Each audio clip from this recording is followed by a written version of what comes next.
Go. Hello everyone. Today, our group 4 is presenting The Unusual Billionaires, written by Sir Saurav Mukherjee.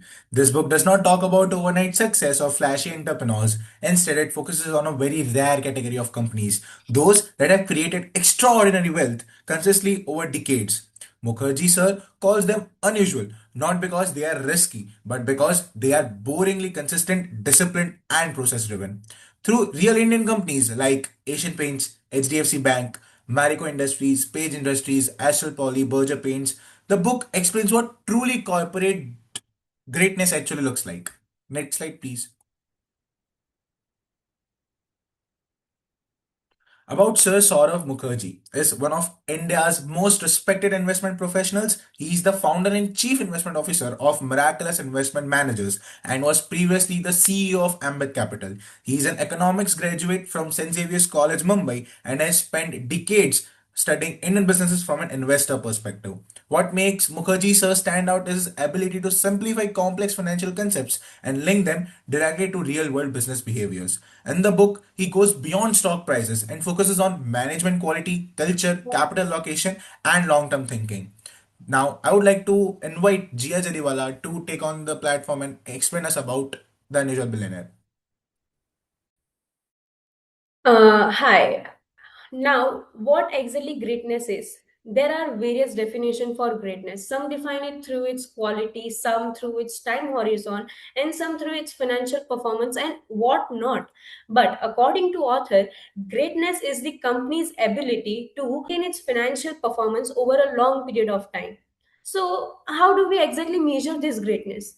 Should it be measured by its longevity, like how long did the company survive, or should we measure it using the quantitative metrics such as averages, just like average runs scored in cricket? Or should I just go with halo effect, where a person comes to me and says that this particular company is great and I just believe it? Or should I just go with market capitalization? Wait, these measures won't give me the specific answers that I want.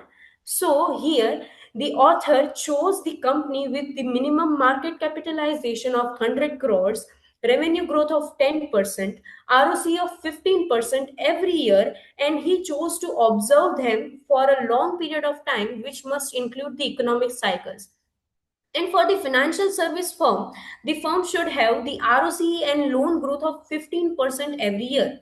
He then went for the coffee can portfolio inspired by Sir Robert Kirby, where he would be investing his money into the company who has passed the criteria for a long period of time. The company he shortlisted were Asian Paints, Berger Paints, Marico, Page Industry, Axis Bank, HDFC Bank, and Astral Poly. Next slide.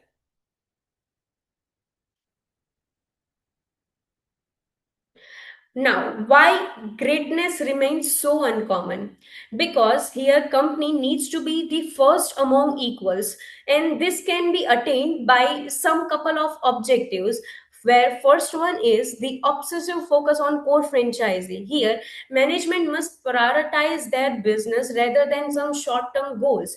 Management should be patient, should focus on long-term profit, and should have a clear goal and priorities. Second is deepening the competitive modes, where a management should know its IBAS, innovations, branding, architecture, and strategic assets, and should constantly strengthen them. Third one is the sensible capital allocation, where a promoter has should have a unique mindset to prioritize the shareholders' wealth rather than its personal wealth, and should focus on the core business and retain the excess cash. Let's see how this company perform here. And now I would like to give further discussions to my friend Rohit. Today, we look at the 7 companies that didn't sell the product, they used the innovation to solve the real world problem. Let's dive into how they changed the game.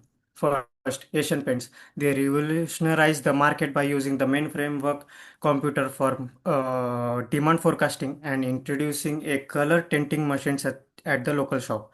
They moved from just commodity product to a lifestyle consultancy as a value added service, as a home solution. Similarly, the Berger paints focus on the efficiency. Their express painting service significantly reduced the time, and this aggressively pushed do-it-yourself project and space-saving machines to their dealers. Next is Marico.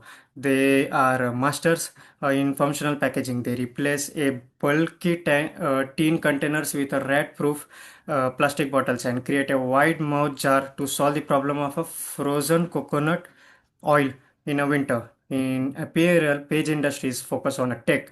They introduce a 3D innovations with a 8-way stretch fabric and a mesh insert for a moisture management with a comfort, breathability and durability for its garment. Next, the banking industry. As a Axis Bank tapped into a underserved like Indian Army and police while being the first to launch the 2-minute Aadhaar-based eKYC. And SDFC took the lead. They launched the India's first mobile app, and they have changed the stock market payment system as manual payment cycle into a real-time electronic processing systems. As the final is that Astropoly technique. They disrupt the plumbing industry by introducing a CPVC pipes to handle the hot and cold waters. They were pioneer in a lead-free systems and specialized fire sprinklers technology has prioritized both safety and durability. Thank you. Over to Kushi. Starting with Asian Paints, the company is heavily focused on emotional branding by introduce Gattu and Utsav. The company creates strong emotional engagement with the customers. With the launch of Royal, the company position as a premium luxury emulsion brand. Moving to a Berger Paint. The company appointed Katrina Kaif as a investor in 2013 and spent 6.6% of sales, which is the highest amount its peer Asian Paints. Next is Marico. Marico is a FMCG company, but it has a two key product, Parachute and Saffola. Parachute focus on purity and nutritional oil, which is the more than 55% of oil coconut oil market. Similarly, Saffola focus on health-oriented edible oil, which has 58% of premium edible oil market and more than 65% of masala oats market. Next. Next is Page Industry. Page Industry spend 5% of revenue on advertisement. Impactful advertising campaigns like Just Jockeying, Jockey is Nothing, and uses cautions model to recall brand as international brand, where the distributor is obsessed with the discount and offers. Company choose no discount policy. Unsold SKUs cleared at 40% of secondary sales. Next is Axis Bank, rebranded from UTI Bank to Axis Bank to build a distant model identify. Onboarded Deepika Padukone to connect with youth and the new India image. After a rebranded, Axis is the large private sector bank which across have 600 offices, 2,457 ATMs in 346 cities, towns, and villages. Next is HDFC. Deepak Parekh initially avoiding using the HDFC name to protect the parent's brand. The interesting aspect of this that the Axis Bank and the ICICI Bank, which is hired the celebrity to advertisement, this company built a strong brand recall without any celebrity and relying on the consistent customer service. Lastly, Esther Polly. The company spent 1 to 2% of sale on advertising, which is the higher than its peer Supreme Industry. The company maintains strong engagement with dealers and plumbers, uses Salman Khan as a brand ambassador, and unique advertising like public autos and rickshaw to increase the vision of the product. Thank you. Over to they. Uh, while reading this book, I realized that Mukherjee sir places a lot of emphasis on how companies are structured internally and not just on what they sell. One clear pattern across great companies is that they invest in top tier professionals, then give them real autonomy and trust. This is casual freedom, rules, KPIs, and accountability are very clearly defined. Another strong theme is the no blame learning culture. Instead of pushing mistakes, these firms treat them as feedback. This creates an environment where employees are willing to experiment, learn, and improve continuously. What ties everything together is the alignment between HR policies and organizational values. Promotions, incentives, and decision making authority are designed in a way that encourages long term thinking rather than short term performances.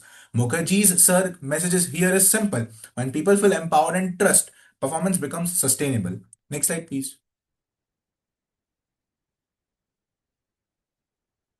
If we look at specific companies, the same principle shows up in different forms. At Page Industries, the focus is clearly on employees' happiness and ownership. The company follows a flat organizational structure with decentralized authority, which has resulted in strong labor relations and very high retention. Even distributors are treated as long-term partners, and productivity is driven through structured tools.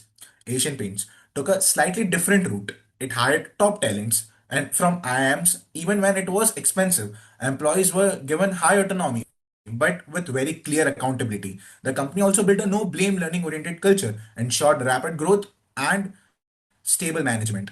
And Marico Industries, values like openness, empowerment, and meritocracy are deeply embedded. The organization has minimal hierarchy, decentralized decision making, and strong performances linked incentives supported by a continuous learning culture. HDFC Bank focused on being process driven rather than person dependent. It mandated stable leadership, professional freedom with strict accountability, along with a clear focus on employee welfare. Finally, Astral Poly invested extensively in employee training across India, followed a culture of equality, built strong dealer trust, and maintained a long-term partnership mindset. Across all these examples, what become very clear is that organizational structure architecture is not accidental. It is deliberately designed for scale and longevity. Now I would like to invite Heath to take the discussion forward. Hello everyone, my name is Heath Warde and my topic is strategic asset. But what is mean by strategic asset? A strategic asset is something that competitor cannot buy or copy it, unlike capex or generic capacity. Let's take some companies from the Unvisual Billionaires book. Ancient Pain, while dealer network and supply chain are highlighted their key strategy asset which helps them entry barriers and protect their margin.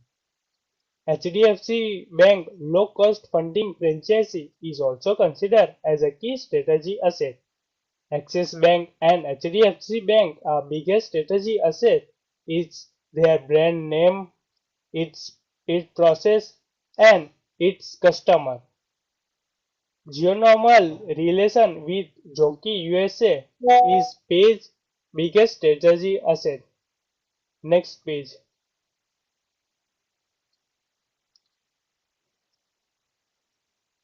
Berger Paint, Indian network of 9 manufacturing plants, serves a key strategy asset and entry barriers. By expanding factories on Pondicherry, Jammun and Gujarat, the company reduced inventory needs and improved supply speeds to the dealers. There are 10,000 strong dealer network and installation of over 1,000 colors. Bank teenage system are vital asset. Australia's first strategy asset is pan-India manufacturing network. Australia's second asset is their relation with a global major. Thank you. Now my friend Ria will be say further part. Hey everyone, I'll be presenting business strategy using illustration of Indian giant. Business strategy is the long-term decision a company makes. Different company applies various strategy based on their industry strength and market condition. Starting with Asian Paints, focus strongly on decorative paints, build leadership by staying close to dealers rather than diversifying. Its direct to dealer model gives better pricing, rural reach, and demand insights. Adoption of technology like forecasting system and ERP strengthen its supply chain, help it scale efficiently and expand globally. Berger Paints, with a slightly unique approach, kept price accessible while targeting high margin paints. It invested heavily in consumer centric innovation, providing customized experience for users. Its aggressive expansion into Tier 2 and Tier 3 cities boosted Berger's growth and profitability. Marico successfully transformed from B2B player to B2C brand with Parachute and Surfola as its growth engine. By innovation through smaller and better packaging, it increased margin as well as focused on brand protection. Diversification exited low margin businesses, expanding globally into markets like Singapore and Middle East. Moving to Jockey is a premium and aspirant brand in the innerwear market. Exclusivity was sold through branding, controlled distribution, and marketing. The company focused on manufacturing efficiently and R&D supported by a cash generative and a technology driven supply chain. Axis Bank leveraged a strong UTI identity to build clientele in the early stage by developing an efficient transaction banking system. Capital support and integrate domestic international operation allowed Axis Bank to scale swiftly in the banking sector. HDFC Bank adopted a strategy centralized to risk management and loyalty, strong leadership and early creditability, and a focus on retail bank helped gain a diverse customer base. The bank used technology to improve efficiency and selectively acquired businesses to strengthen its scale and capacity while maintaining stability. Finally, Astropoly strengths come from making smart choices by staying focused on high quality products rather than competing on low prices. Introducing CPV pipes help them stand out in the market and build long lasting reputation among plumbers, builders, and customers. What truly sets Astro apart is not just what it sells, but what it earns trust. Thank you. Moving to Kartavya. Hello everyone. What is capital allocation? Capital allocation is a process by which management decide how to invest a company financial resource to maximize long-term shareholder value. Then we are starting with Asian Paints. The capital received was spent on debt repayment, dividend payment, interest payment, capex, and finally was used to increase cash on cash equivalent. The company constantly reinvest in cash flow, especially in technology to improve efficiency and competitive advantage. Then we have budget print. In the consistency increase in advertisement spend, rising from 3% of sales in 2005 to 6% in sales in 2015, focused on disciplined capital development, cost efficiency, and technical investments have contributions to sustains high ROCE. Then we have Marico.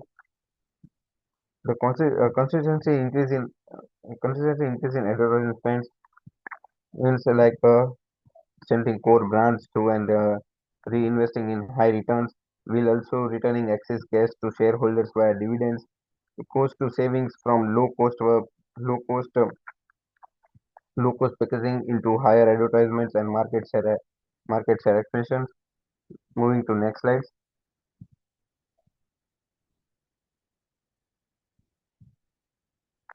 Then we have page industry.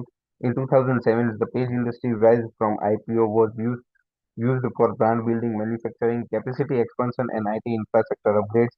In the page industry, highly disciplined capital allocation framework focused only on core businesses project with a minimum 20% returns. Then we have Axis Banks. The bank focus on Axis mutual funds, allocation on fund across equities, debt, and expanding physical networks like ATMs and branches. Then we have HDFC Bank. The company has constantly delivered high return on equity around 19%. Strong ROE performance enabled to company to raise fresh equities and attracting valuation supporting balance sheet growth.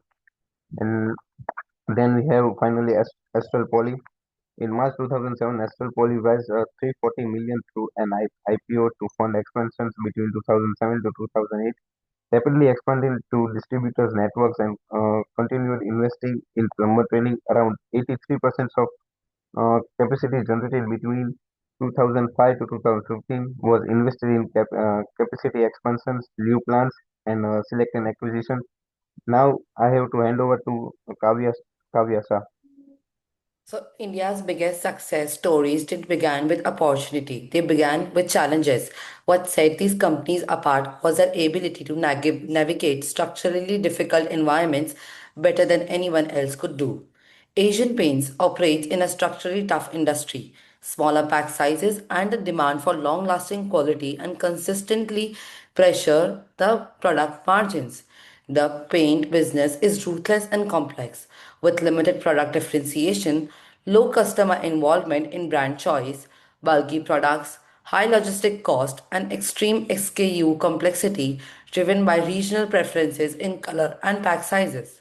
Furthermore, Berger paints faced even sharper constraints.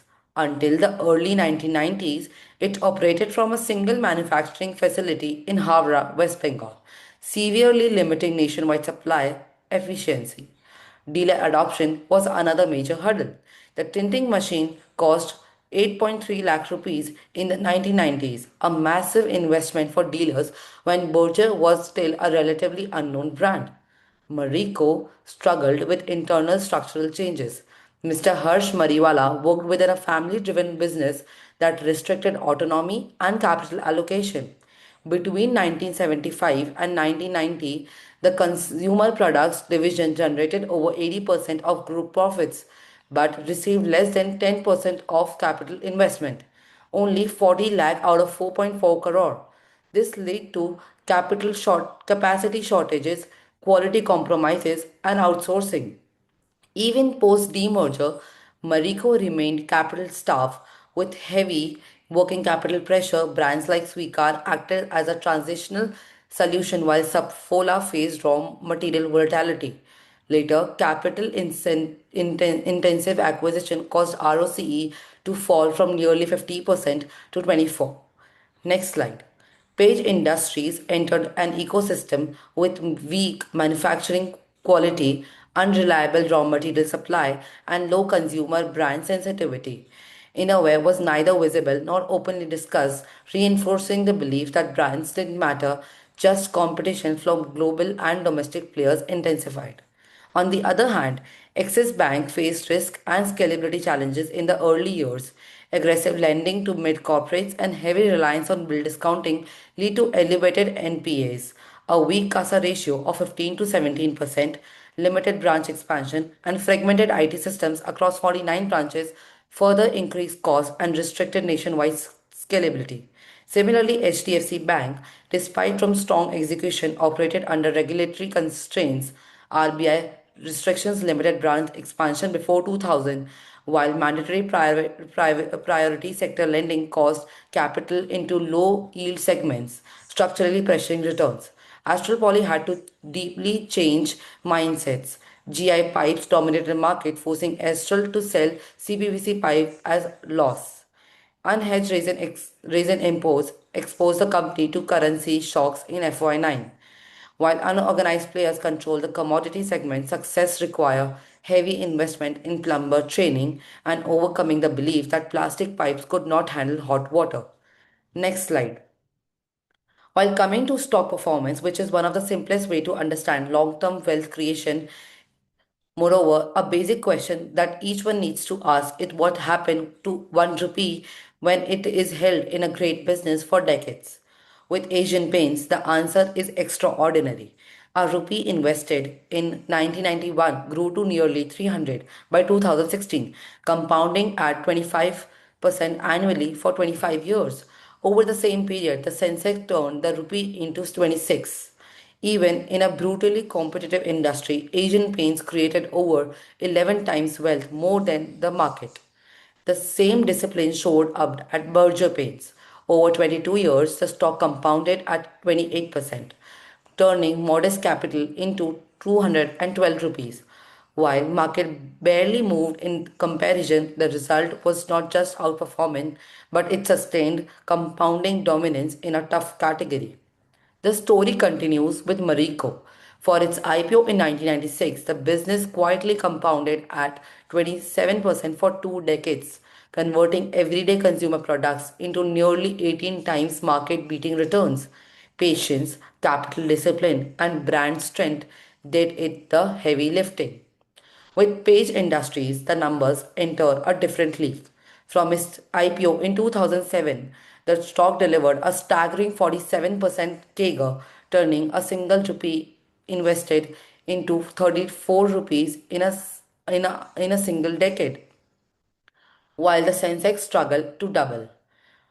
Few companies demonstrate the power of category leadership was clearly visible in Page. Banking shows the same pattern when execution is right. Axis Bank, despite early challenges, compounded at 32% from its IPO, delivering 14 times the market returns over 17 years. HDFC Bank pushed its consistency even further, compounding at 26% over 2 decades and outperforming the Sensex at 17 times, despite operating under tight regulatory constraints. Finally, Astral Poly highlights what happens when niche dominance means long-term thinking. Since its IPO in 2007, Astral has compounded at 56 times. Astra has compounded 56%, turning a rupee into 36 rupees. In the same period, the Sensex and the mid-cap indexes barely moved in comparison, making Astral an 18% market outlier. The takeaway? Well, it's simple. Extraordinary wealth is not built by market timings, it is built while you stay invested in a business for a very long time. Over to Gia. Now, on behalf of my team, I would like to conclude this presentation by providing checklists for long-term investors. There are three main heads any long-term investor should look for. First is the industry attractiveness. An investor should seek industry with low government regulations, high value additions, low competitive intensity, double digit growth, and of course, the ROC should be greater than the cost of capital. The second is the management quality. An investor should look if the management have clean accounting, proper governance, avoidance of any political interference, proper capital allocation, and humble and hard working behavior of the promoter. Third and the last one is the competitive advantage. An investor should look for the innovative culture, proper branding, proper architecture, and various strategic assets of the company. And this is how I would like to end this presentation on behalf of my team. I hope you liked it. Thank you so much.